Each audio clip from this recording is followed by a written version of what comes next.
Okay, so last but not least, indeed, we'd like to invite Tom Bressan.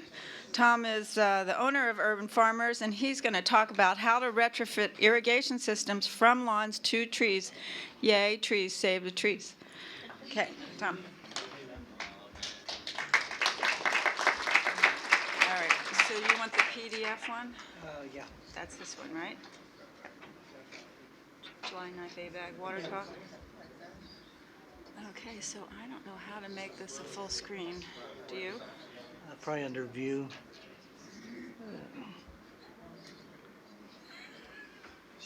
There it is.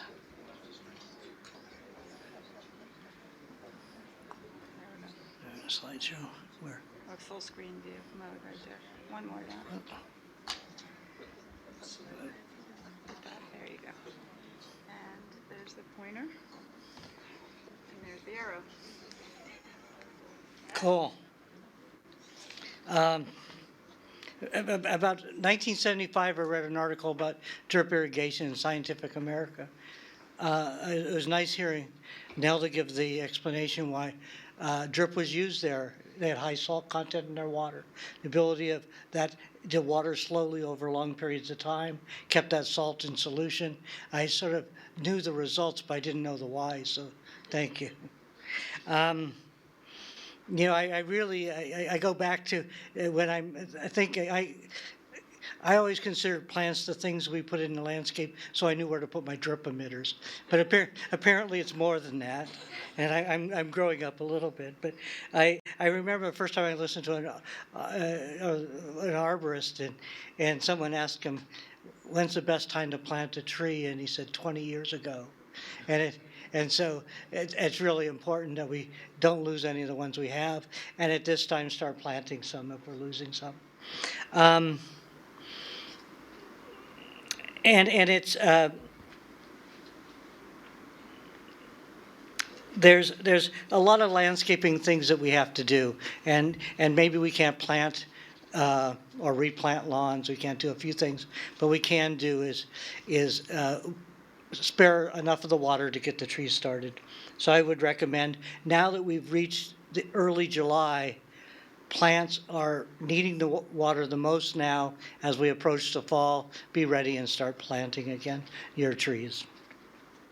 Let me see if I know where the forward button is. Yeah. You know, I put this one up there because I think we've all faced this a lot. It's a landscape that wouldn't go in now because of willow. Can you hear me okay? Willow, which we wouldn't be allowed to have spray heads near hardscape that would run off the property. This would be a great case of what happens when we let the lawn die. In heavy clay soil, those tree roots are shallow and in being watered sometimes daily by sprinklers. I think there's two things to do. If you don't have any time or much money, I'd probably shut off half the sprinklers, change the other half to MP rotors so you get a lower precipitation, which is important because the system as I look at it now is probably watering at 1.5 inches an hour on soil that absorbs water at 1/4 inch an hour. What if you decide you want to water to 2 feet? You got to water long. And the only way you can water long without runoff is watering slow. So the slower method you can choose, the more likely you're going to be able to achieve your goal. And since there's no sprinklers here, I presume the zone was so large that they had to divide it into 2 valves. You can probably now go back in your controller and combine the wires of those 2 valves to shorten your watering window. So, and then if it's an MP rotor, I could lower the arc. I wouldn't have to throw the whole 180 degrees. I could bring it in a little to fully eliminate any chance of overspray and runoff. So I think there's a simple thing you do there. You don't dig up the lawn and destroy a good amount of the roots of the tree. The other thing you can do is, if you have a little more time, is to convert the sprinklers to drip zones and maybe use sheet mulching over the landscape, maybe cut in a trench a little bit on each border so you have a swale to catch water and you have a lower place. So when you mulch over the cardboard, if you use that method, it won't roll off into the sidewalk in the street. So then if you do have two valves, you could actually zone this. You could have a zone, do all the trees close in, and then do a second zone maybe for if you decide to put in smaller shrubs because you decide to eliminate the lawn entirely. You know, why convert sprinklers to drip? You know, a lot of times with high pressure drip sprays get, you know, you don't even know what county it's going to land in if you're water out in Fairfield in the middle of, you know, some of those winds out there. And I did a lot of subsurface drip lawns in the 80s in Fairfield because it's on the base and other places because they just couldn't control the water. One, because they watered too fast. Two, the droplets were too small and they'd blow around. But if we can eliminate misting and overspray, the new laws require that we don't put sprays near hardscapes that would go off property line. So there's a lot of problems we inherit that we won't be doing again, hopefully.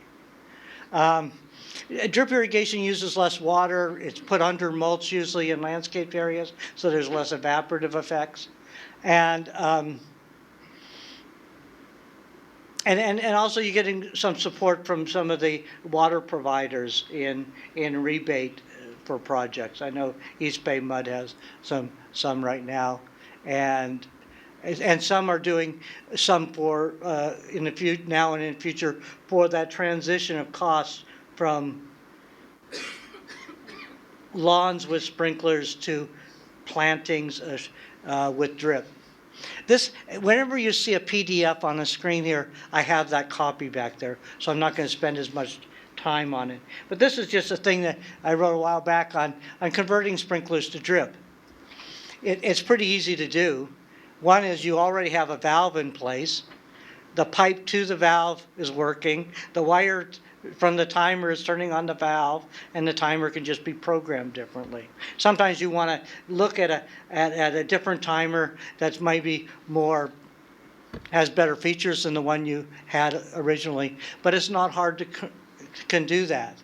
And hydraulically, we usually don't have to worry, and I'll explain that. But basically, we don't have to pay for all that stuff that we can still use. You know, the only trouble you might see on very large landscapes when, let's say, the original irrigation zone used 20 gallons a minute and the drip system you put in is using 4 gallons a minute, sometimes valves have trouble closing at low flow. So, I mean, I would turn down the flow control of the valve and watch it a little bit before I presumed it's going to shut down. But new valves shut down at a very wide range of flows. It's a problem with some of the older valves.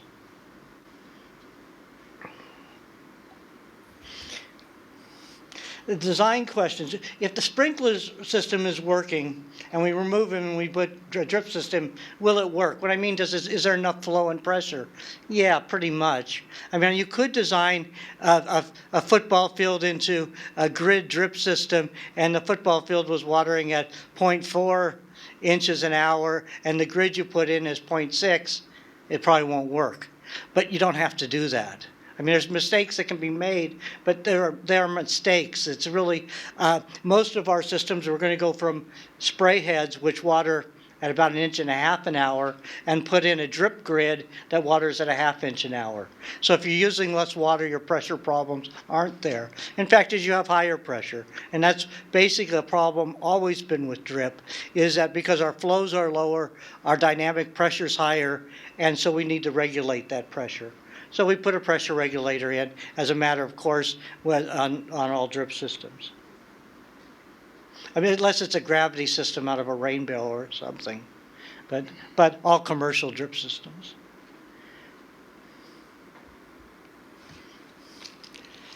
Things to consider in the transition. We always have filtration, even though most of us are watering with drinking water. at the moment. We'll be doing less of that in the future probably. But because, I come from San Francisco and our water is from Hetch Hetchy and it's pretty good water. And now you say, why do we filter it? Oh, sometimes debris can get out there. But filtration is only fairly important. It's pressure regulating in urban potable water that's the most important. Attaching a drip system. If I have pipes that go out to a dozen sprinklers, what do I want to do? I just probably want to attach to one sprinkler, filter and pressure regulation right there, and cap the other ones. Then I can run my system from that. So these Rainbird and Agrifem and a couple companies make these simple converters that Rainbird looks like a 1804 4-inch pop-up because it is. I mean, that's the body it used. It uses the regulator that they built for their pressure regulating stem, and it has a little filter too. So it does it there. So I don't have to go back and dig up the valve and try to fit a new filter in the ground. And then I cap the other ones. I have a couple of slides here. This is what the sprinkler might look like. This is what the cap with going to drip tubings would look like. This one on the bottom is made by Agrifem. It can allow for about 6.5 gallons a minute through it, regulating it at about 30 psi. So 6.5 gallons is about 400 gallons. 6.5 gallons a minute is about 400 gallons an hour. So if I'm using a half gallon an hour emitter line and they're on 12-inch spacing, I can attach 800 feet of emitter line to that one connection. So chances are we only need one connection. But in commercial sites like that, the one we looked at the first slide, might be more than that. So what do? I can just use a couple of of them. The same way in San Francisco, I might have a lawn on either side of a driveway and the pipe's already there. And I might use 2 of them just because I don't want to have to run another thing across the driveway. So it's pretty easy to use them. This is the one by Rainbird. That's the one where I said it looks like a 4-inch Rainbird pop-up because it is. It has a male thread, a 1/2 inch on top. It has a filter in it. It has a regulator in it. And this is the Agrifem one. It's a little more sturdy on top. It comes with the body and 2 outlets. You don't have to use them both. What's nice about the outlet ones, it comes in that fitting that screws onto it will take 16 millimeter, 17 millimeter, and 18 millimeter tubing. Generally, if you have drip, you're using 18 millimeter or 17 millimeter. You think of Tech Line, that's Netafim 17 millimeter. There's a few ways to cap it. This is one that I talk to different audiences, but I always talk about this type of capping is option C. If you good, better, best. This the best would be to just unscrew the riser, get a 1/2 inch plug, and cap it down at the pipe. Some cases, you say, I'm never going to go back. You might go to the first sprinkler and cut off the rest of the sprinklers and not have to cap that pipe. But if you think you want to quickly do it and save the possibility of going back, I probably just mark the sidewalk where every place they are. Because some people say, I'm giving up the lawn. Maybe they're not for, maybe you go back to the lawn. You can do that. When they're talking about, I digress here a little bit, if I had a tree in the middle of the lawn and there was lawn being watered far outside the necessary watering area of that tree, I could probably still use that sprinkler system, turn off or down a lot of the sprinklers so I'm watering more in within the canopy of the tree. Then what else I have to do is, and we'll talk about it in a minute, let's start watering to the proper depths we should be watering to water that tree. So on top of that, I could go to what's called point source irrigation, where I have occasional shrubs and I put a couple drip emitters by each one. I don't have a very big art budget in my audiovisual and so they're not the best of the drawings, but the next one is a line source. A line source is where the emitters are built into the tubing, and you can run them down a row of plants, or you can lay them out as in a grid to do an area.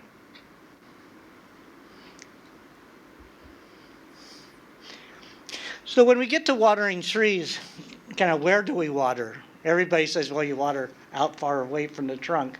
But Igor showed us in that slide, and I'm going to use it again. The true roots aren't there, so don't water it there. The same way if you get a smart controller and you say, oh, I just planted native plants. Let me put it to the setting native plants. Your plants are going to be dead, because they're not native yet. You know, it's they need to have the root structure to support themselves. And so the same way so it's clearly with palms. When you see palms transplanted, they hardly have any roots. They bunch the branches up so they have less photosynthesis, so they don't use as much water. They water right at the trunk with probably a tree bag if it's in an area where they have no irrigation. And that tree bag allows them to put 15 gallons of water and walk away. So it at least makes it a little more efficient than having heavy soil and trying to figure out how you put heavy soil in a small area. I grew up in New Mexico, and so, I don't know, I was at the state fair one year, and I don't know, my mom probably made me go or something. I sat down and watched these cowboy poets read their poetry. And the one I remember was this guy, and he said it really slow. Nothing is better than a slow 2-inch rain. And of course, I grew up in New Mexico where we have adobe soil, and we never had a slow 2-inch rain. We might have 2 inches in 15 minutes one day, and so that's the problem we have in irrigating trees now. We want to try to figure out a way of developing that slow, prolonged watering to get through the depth of our soil. This is what that root zone looks like after planting. Most of the water has to go to the root ball, and water doesn't go very good from loose to dense. It goes from dense to loose. So if you have a loose fill around the root ball, it doesn't get back into the dense area. But after you reach field capacity in that dense area, it will go out, like the roots will go out into the surrounding soil. So when they say don't water near the trunk of a tree, if the tree's just been planted, you better plant water next to the trunk of the tree. A trick I've been doing some is putting my emitter 1.5 feet away and an open-ended 1/4 inch, making sure it's stapled to the root ball. And then I can snip that off in a year or two after the soil's gotten denser and the roots have spread out. I want to thank Larry, but he's gone. But now I don't have to thank him because he's gone for using this slide. And I thank him for doing all the work of digging that tree up to show us its roots. But this is exactly what we're working in. We're working in a root zone that most of the water it uses is in the top 2 feet, and it's spread out quite a range. So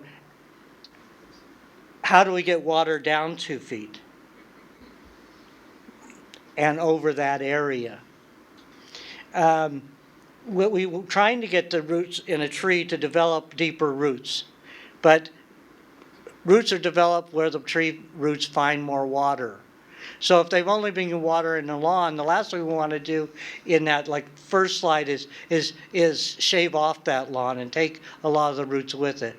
It'd be great to compost it in place so that you're not destroying the roots of the tree as well. But it also doesn't have as many deep roots as if it would have if it was watered deeply less often. So we can't immediately go from a tree getting water 4 days a week by lawn sprinklers to once a month by deep drip. So I would do that over stages. And if it's sandy soil, I would never even go to a month. I would do it less often because you'll see how fast water goes through sandy soil and how limited the water holding capacity of that is. So it's like having a small glass of water. You're going to have to fill it more times. And if you get a gallon jug like clay soil has, it'll last you a while. This is another slide I think I got from Igor. You know how you see things become yours after you get them, so I thank you. But if you look at the time here, in 40 minutes, water can go as deep as you want with sandy soil. So it doesn't do me any good watering with that. Maybe once in a while, if I was using reclaimed water, I'd water past that just to drive the salts out of the soil. But other than that, I'm leaching nutrients and wasting water. But how long does it take for that water to get into, it's 8 to 24 hours to get down there in clay soil. So how can I do that? Remember the slow 2-inch rain. It's really picking the slowest application rate that's slower than the infiltration rate of the soil. And then if it isn't quite, cycle and soaking. We're now learning cycle and soaking in our irrigation practices a little bit. But if I was to go from spray heads to MP rotors and maybe cut half of them out in a sense, because at 2 feet in heavy soil you get uniformity, because maybe the sprinklers were a little bit less uniform up here, but by the time it gets down here, these would be touching each other. And if you're watering close to the infiltration of the soil, it's going to fill up like a bathtub. And in fact, I did subsurface lawn irrigation in the 80s on medians at Trappers Air Force Base, and we did slim cuts of drip for drip lines, and we found that after about 10 minutes, that whole channel would fill up. It was we were applying with drip water faster than the soil would absorb.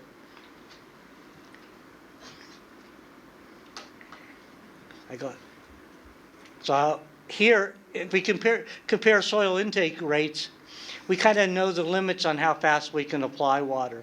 So if we have coarse sand, we can apply water with most conventional irrigation products without much thought.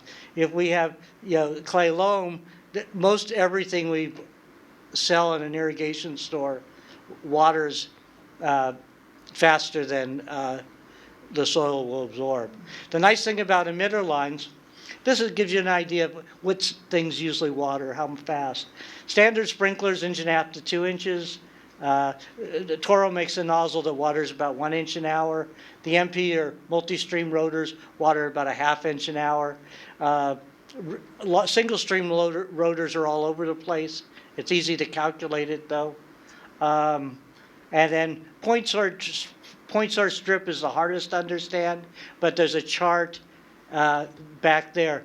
Life's a mystery, but understanding application rates of irrigation equipment is doable. If I have, to give you a quick example, if I want to know how many inches an hour a grid of emitter line is, I use a constant of 231.1 times the emitter rate, divide by the emitter spacing in inches and the lateral spacing in inches.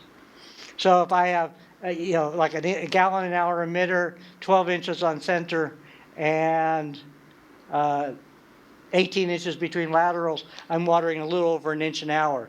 That's too heavy, so I go to 18 by 18 inch spacing, and I use a 1/2 gallon. So the nice thing about drippers, we can create an application rate slower than the infiltration rate. So these formulas and other formulas are in a little cheat sheet I did. This gives you an example of why we should use line source drip irrigation design. One of it is the law. I mean, it's the only way we can get compliance with WELO in a lot of cases. But when you have oddly shaped places, with sprinklers, you're going to have lack of uniformity, overspray, runoff. So you can do that. If I needed a little extra water by these trees, I could add some point source emitters to supplement where I have 2 canopies growing there.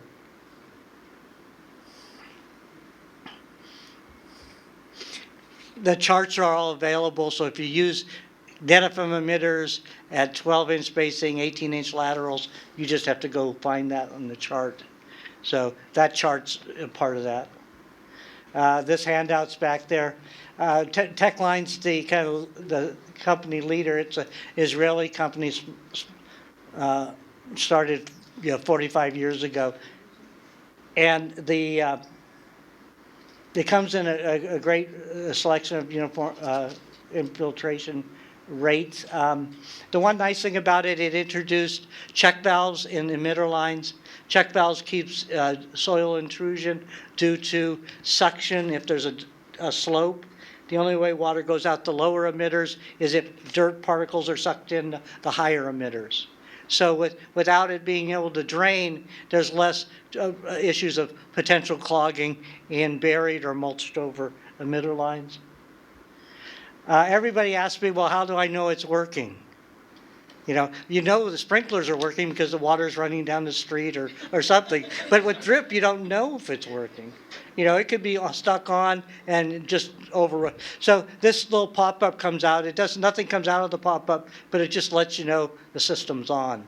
So you can test it that way. I'm on the board of Bay Friendly, so I always include a little pitch to some of their philosophy and their practices. This flyer's in the back. It's a great way of transitioning out of turf without destroying the soil texture.